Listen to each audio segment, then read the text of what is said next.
아브라함에게 하나님이 하신 언약은 이삭과 야곱에게 계속해서 언약이 갱신되고 있습니다. 그 세 가지 언약, 땅과 자손과 복. 엄밀히 말하면 땅과 자손을 통한 복이 모든 민족들, 많은 사람들에게 이렇게 흘러가게 한다는 약속이, 이 공통된 약속입니다.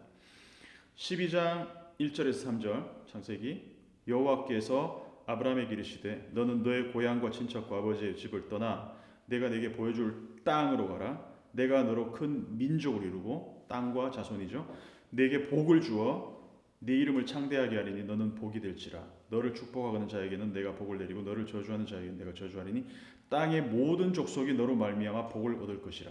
이게 맥락이 똑같이 이삭에게도 연결됩니다. 오늘 3절 4절까지 보면 26장, 이 땅에 거류하면 내가 너와 함께 있어 네게 복을 주고 내가 이 모든 땅을 너와 네 자손에게 주리라.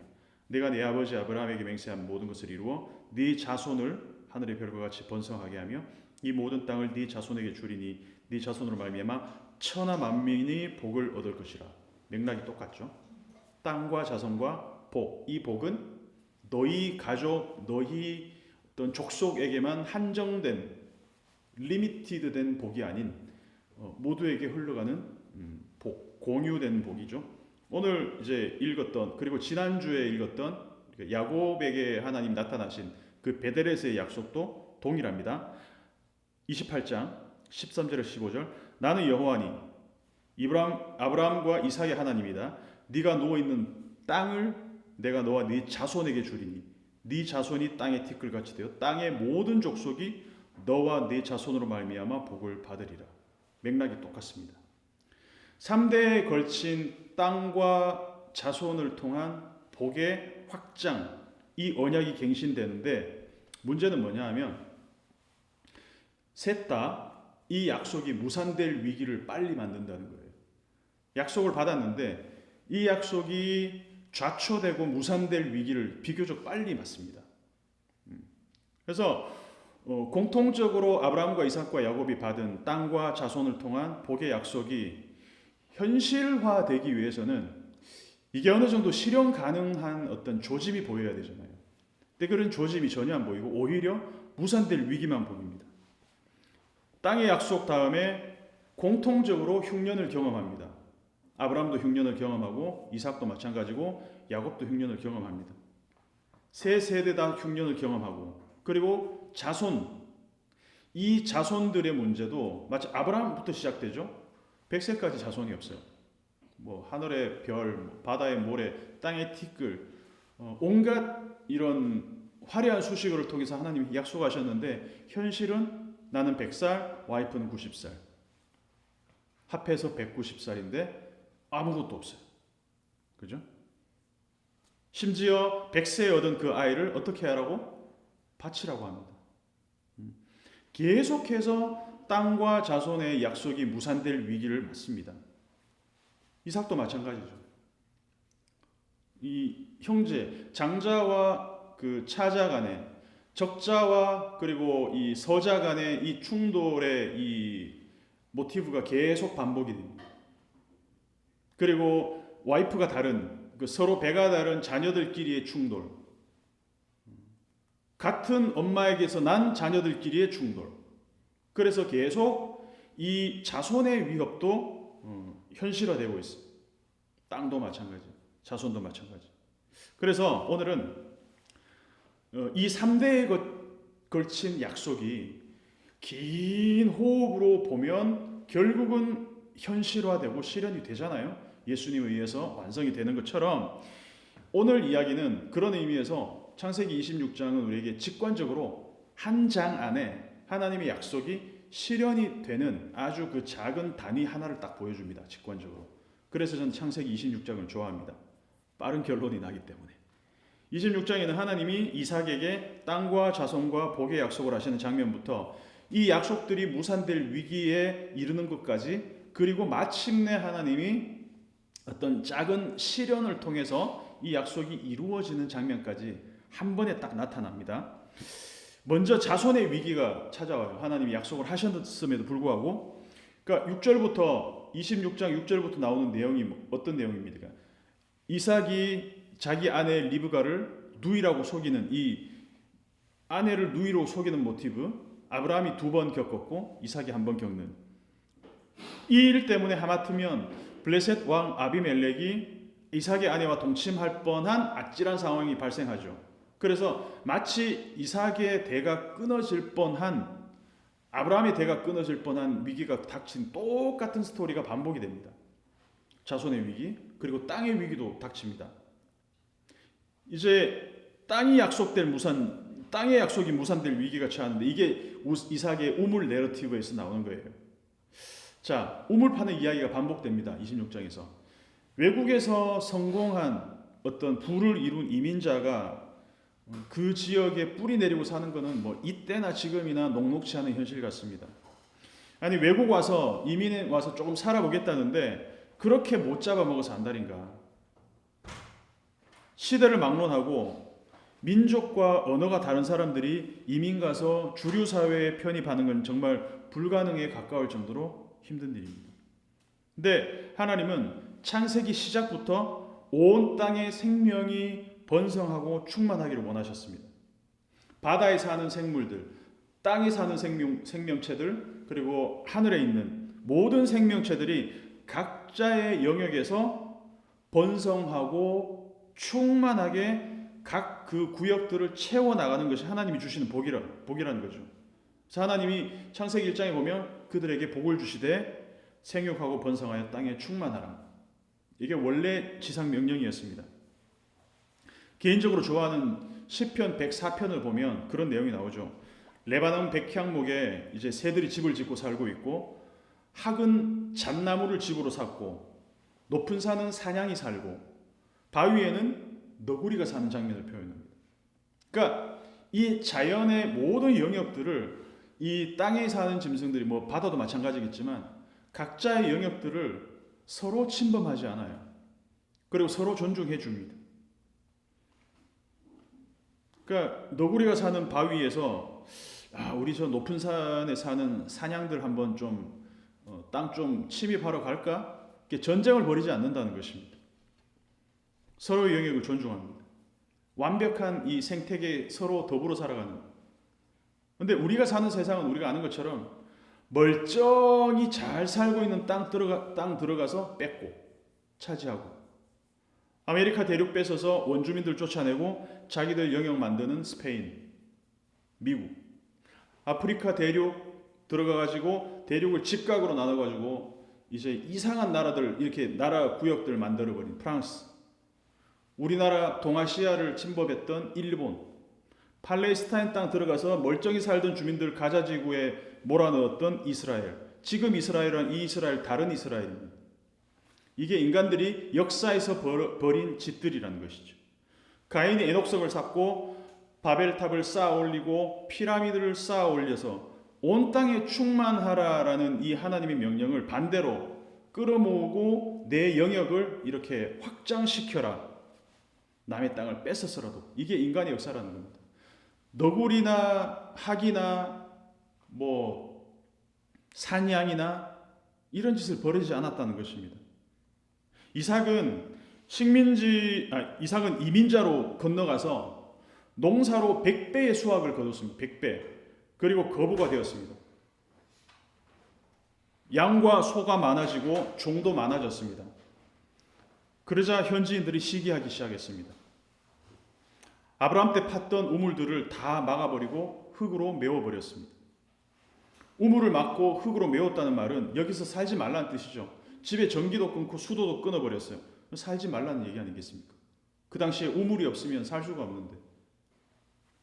그래서 이삭은 졸지의 삶의 터전을 떠나서 그랄의 골짜기로 옮겨갑니다. 근데 그랄의 골짜기로 옮겨가서 여기서도 먹고 살아야 되니까 또 우물을 팠습니다. 옮기는 데마다. 그랬더니 마침내 샘의 근원이 발견되어서 또 물이 나왔습니다. 근데 거기서도 현지인들이 텃세를 부립니다. 목자들이 서로 막 다툼을 벌입니다. 그리고 결국 이삭이 내어주고 또 다른 우물을 파게 됩니다. 근데 또 다른 우물 갖고 현지인들과 다투고 그 우물마저 내어주고 옮겨가서 또 다른 우물을 팝니다. 파는 우물마다 이름을 붙입니다. 에세크, 시트나, 그리고 르호봇. 다 다툰다. 나중에는 이제 넓다는 의미로 르호봇이라는 이름을 붙입니다. 그러니까 소유권 주장하려고 이름을 붙이는 거죠.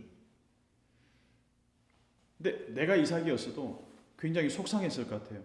파는 우물마다 다 뺏기니까. 목축을 하잖아요. 농사를 짓기도 했지만 목축을 하려면 짐승들한테 뭘 먹여야 됩니까? 물을 먹여야 되죠.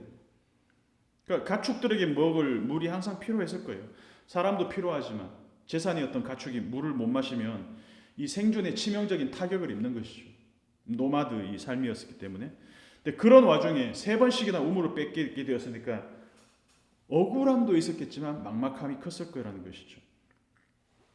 근데 그 밤에 막막할 그때 하나님이 또 나타나십니다. 아브라함에게 밤에 나타나시고 또 밤에 자는 중에 야곱에게 나타나셨고 이삭에게도 나타나셨습니다. 밤에 나타납니다. 그리고 하나님이 이삭에게 말씀하신 약속은 22절에서 이삭이 소원하던 내용하고 일치합니다. 22절하고 24절을 한번 같이 읽어보겠습니다. 22절 여호와께서 우리를 위하여 넓게 하셨으니 이 땅에서 우리가 번성하리로다.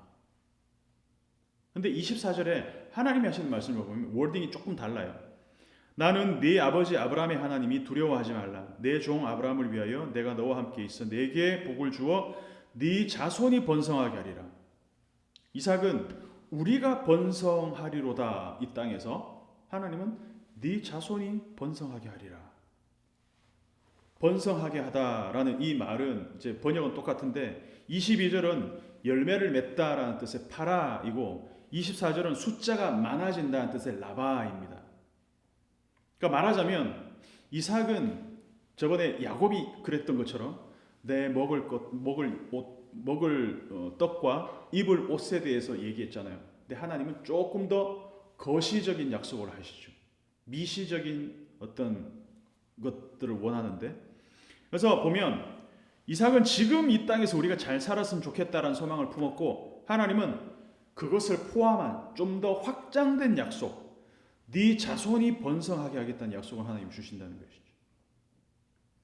그래서 성경을 우리가 깊이 읽을 수만 있다면 이게 창세기 1장에서 하나님이 아담에게 하셨던 그 문화명령, 그 약속의 확장이라는 것을 알 수 있어야 됩니다. 생육하고 번성하여 온 땅에 충만하라. 22절하고 24절에 나오는 그 파라와 라바가 생육하고 번성하다는 말입니다. 그 말하자 하나님은 아브라함에게도 이삭에게도 야곱에게도 그리고 지금 우리에게도 천지창조적인 그 비전을 보여준다는 거예요. 미시적인 우리의 관점을 눈을 들어서 거시적인 더 확장된 세계를 하나님 우리에게 비전으로 제시한다는 것입니다. 단순히 우리 식구들 굶지 않고 잘 살게 해주시겠다라는 그 약속이 아니라 너로 인해 너의 공동체와 너의 자손의 공동체, 공간과 시간의 확장을 통해서 너의 자손과 너의 공동체가 하나님의 복을 함께 경험할 수 있는, 공유할 수 있는 그러한 복을 주시겠다. 그러니까 지난주에 야곱이 베델에서 만난 하나님도 마찬가지죠. 아브라함도 마찬가지입니다. 우리도 마찬가지고. 그냥 지금 하는 일 좀 잘 되고 우물 파면 동네 사람들한테 안 뺏기고 이게 1차적인 목표 아니었겠습니까? 그냥 좀 평안하게 그게 평강이었겠죠. 이삭의 수준에서는 우물 파는데 안 뺏기는 정도. 근데 뒤에 보면 알겠지만 하나님은 이 평강의 스케일이 다릅니다. 내가 먹고 사는데 지장이 없을 정도의 그 평강의 수준을 뛰어넘는 평강을 하나님이 보여줍니다. 그래서 이삭은 국지적이고 지역적인 축복을 바라고 있지만 근데 이게 잘못됐다는 게 아니라 지극히 당연한 우리의 본성이죠. 우리는 막 우주적인 이런 복, 이 만방을 축복할 이런 것까지 신경 쓸 만한 그런 눈이 없습니다. 근데 하나님은 그때마다 우주적인 복, 이 거시적인 그 복을 약속해 준다는 겁니다. 그 비전을 이삭이 보고 들었습니다.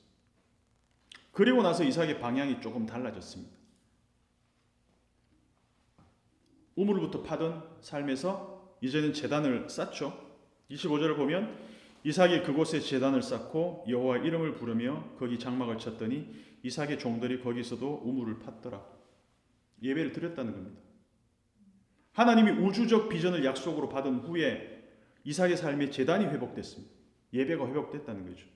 그래서 생존의 문제에 사로잡혀서 보이지 않던 하나님이 나타나셨을 때 이삭이 비로소 깨달았다는 것이죠. 아, 하나님은 한 번도 나에게서 떠난 적이 없었구나. 그래서 하나님은 내가 하나님을 못 보고 있으니까 의도적으로 나에게 나타나셔서 나를 보여주시구나. 하나님을 자신을 보여주시는구나. 하나님이 야곱이 그랬던 것처럼 아, 여기는 하나님이 나와 함께 계셨던 하나님이 집이구나. 비로소 하나님을 보게 되는 거죠.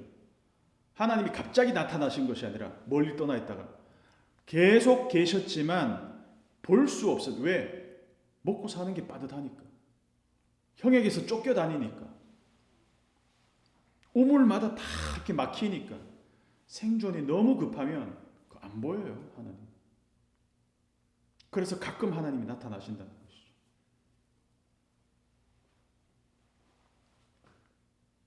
그래서 아브라함도 하나님이 나타나신 후에 아이와 베델 사이에서 제단을 쌓았습니다.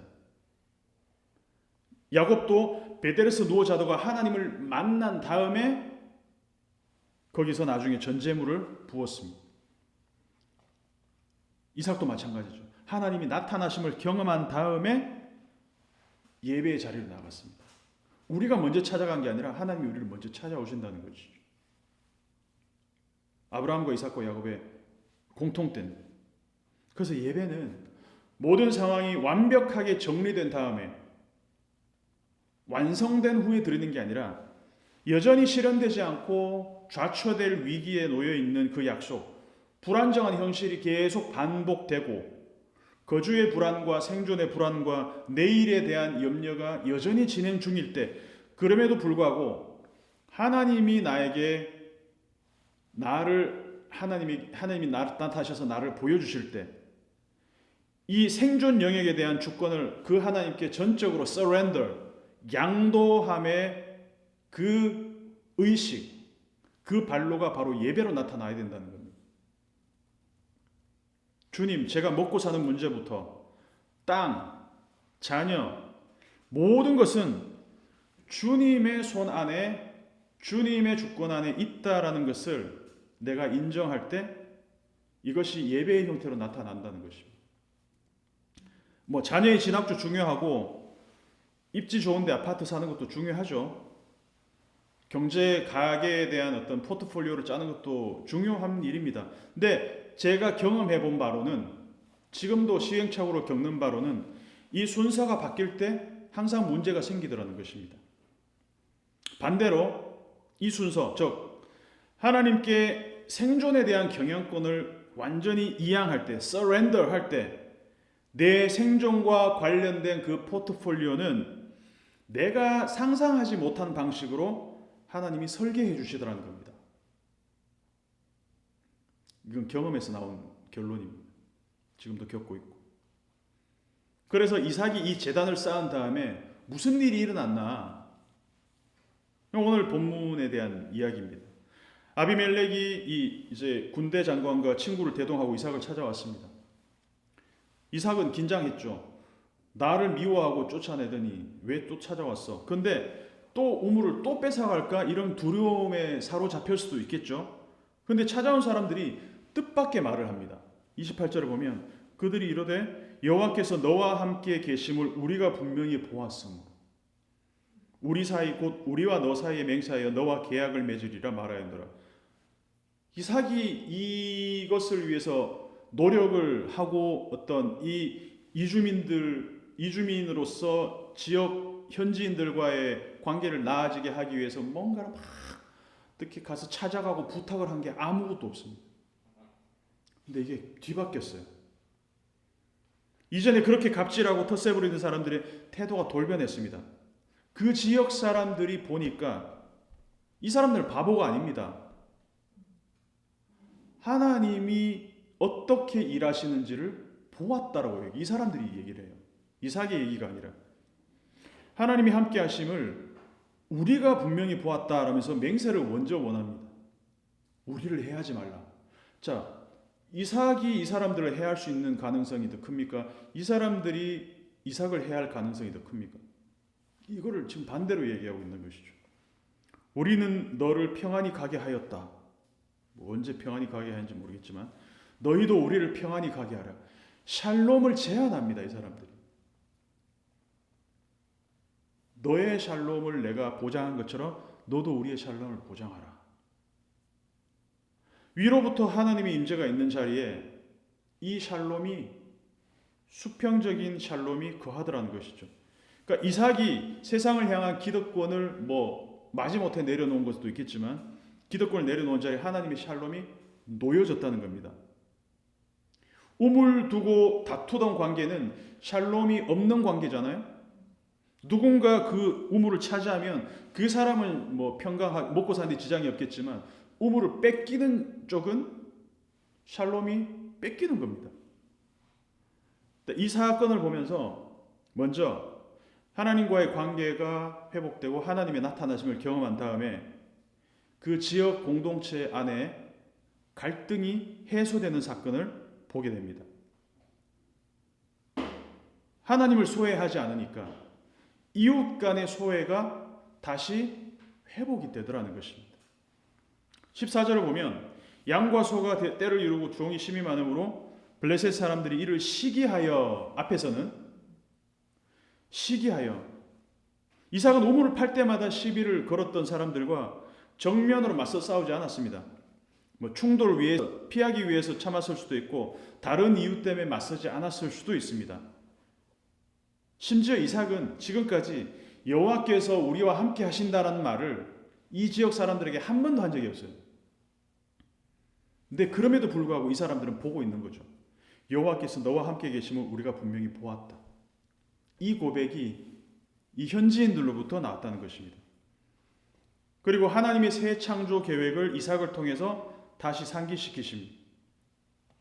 네게 복을 주어 네 자손이 번성케 하리라. 생육하고 번성하고 온 땅에 충만하라는 하나님의 창조 명령이 이삭에게 다시 주어집니다. 26장 우리가 시작할 때만 해도 이삭은 리브가를 아내를 누이라 속이고 그리고 땅이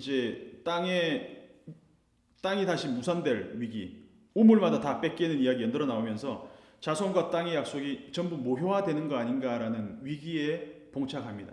근데 꽤 시간이 흘렸겠죠. 26장 한 장 안에서도 어느 정도 시간이 흘렀는지 몰라도 결론적으로 이삭은 어느새 이 적대적이었던 이웃들을 샬롬의 공동체로 만들어가는 역할을 하고 있는 거예요. 정말로 하나님의 약속대로 이 땅과 자손을 통해서 복이 흘러가게 하는 이 일을 보게 되더라는 것이죠. 그래서 26장 안에 이 모든 약속과 실현이 아주 함축적으로 담겨져 있습니다. 그래서 저는 이 이야기가 우리에게 용기와 확신을 주는 그러한 이야기가 되었으면 좋겠습니다.